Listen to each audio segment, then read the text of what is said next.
Šī brīža situācija pasaulē, un mēs esam kara ēnā šobrīd, teiksim, kā ir. Arī šajā brīdī kaut ko iznīcināt nebūtu tas īstais brīdis.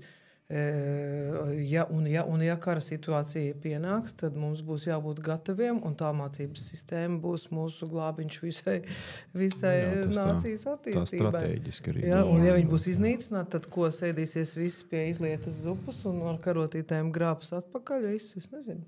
Šis ir tas jautājums, kuram es aicinu ļoti būtiski pievērsties, ka vispār šis ir nacionālās drošības jautājums. Nu, ja.